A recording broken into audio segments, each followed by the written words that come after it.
Selamat sore, saya akan membuat video analisis mengenai implikasi virus corona terhadap kehidupan sosial, keagamaan menurut teori struktur bebas dan suprastruktur Karl Marx.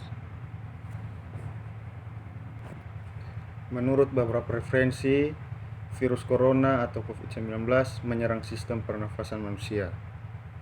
Virus corona ini tergolong sadis karena dapat mematikan atau dapat menyebabkan luka permanen pada paru-paru pasien yang sudah terinfeksi dan maupun pasien yang sudah sembuh. Secara umum, bila ada yang mengalami demam, flu, batuk, dan sesak nafas dalam batas waktu tertentu, itu merupakan salah satu gejala penyakit COVID-19, maka harus ada kewaspadaan dan kerjasama yang baik dengan keluarga ataupun rekan kerja selama beraktivitas dalam rumah, di ruang kerja, dan dalam lingkungan masyarakat. Keberadaan COVID-19 yang sangat mematikan ini sangat menyita perhatian dunia. Ada yang menangani dengan sangat serius, ada juga yang seolah-olah tak mau tahu. Tapi karena penyebaran penyakit ini semakin hari semakin cepat meluas, maka langkah konkret yang harus ditempuh sebagai antisipasi adalah membangun kerjasama yang baik dengan keluarga, rekan kerja, dan pihak-pihak terkait.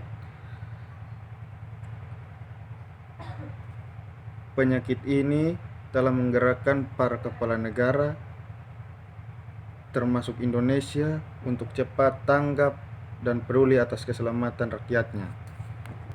Hal ini dapat kita lihat dari berbagai pengumuman untuk meliburkan sekolah, meniadakan kuliah tatap muka, larangan terlibat dalam keramaian, larangan untuk pergi ke rumah ibadah, termasuk larangan ke luar negeri, baik untuk umroh, rekreasi, ataupun hanya untuk kunjungan biasa.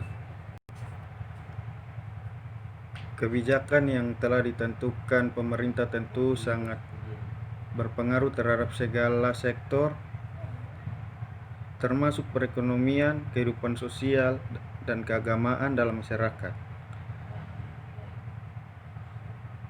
Berdasarkan beberapa informasi dari berbagai media beberapa hari lalu, bahwa lebih kurang 50 juta orang terancam kehilangan pekerjaan akibat dampak dari pandemi virus corona. Bisa kita bayangkan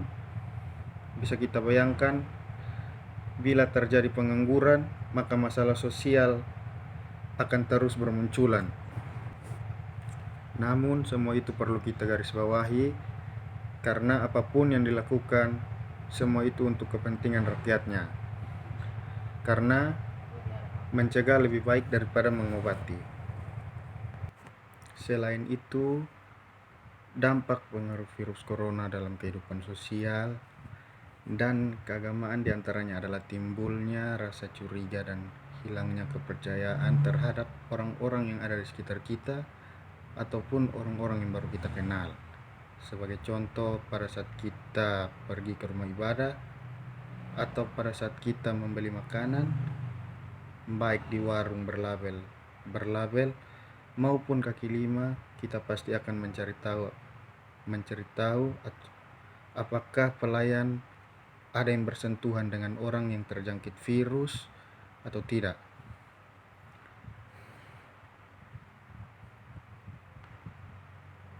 Pada saat kita berbincang atau berjumpa baik di lingkungan rumah, tempat ibadah, kita pun enggan berjabat tangan dengan mereka, meskipun mereka orang yang lebih tua daripada kita, sebagaimana kita telah diajarkan untuk menghormati orang yang lebih tua daripada kita.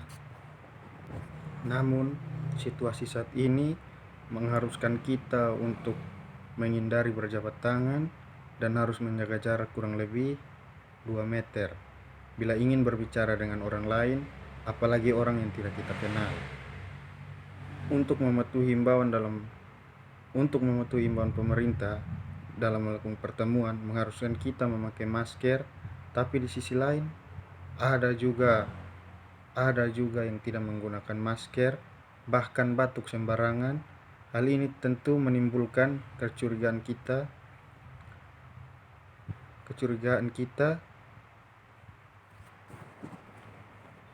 dan orang lain pun akan menghindar.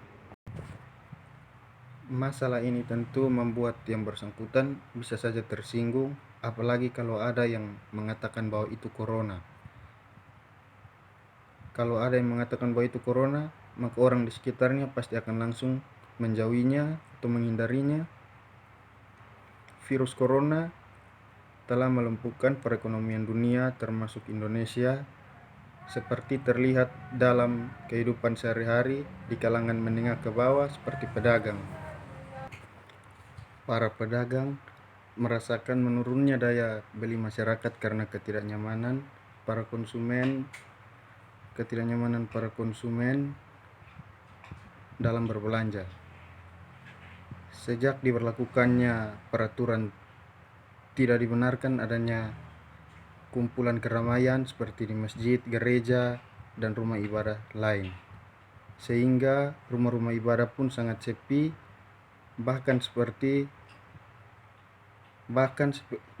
tidak seperti rumah ibadah pada umumnya.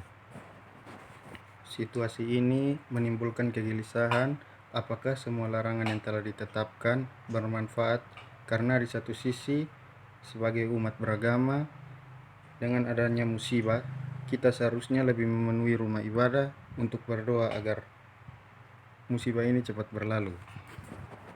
Menghadapi musibah COVID-19, bukan hanya para medis yang berperan, tetapi pemerintah juga seharusnya mengajak para pemuka agama untuk berperan aktif, sehingga masyarakat merasa tenang dan tidak dihantui berita-berita yang merugikan. Peran serta keluarga dengan memberikan pemahaman dan pengarahan yang baik kepada anggota keluarga menjadi faktor utama dalam keberhasilan pencegahan corona. Pada akhirnya kita semua akan kembali kepada Sang Pencipta.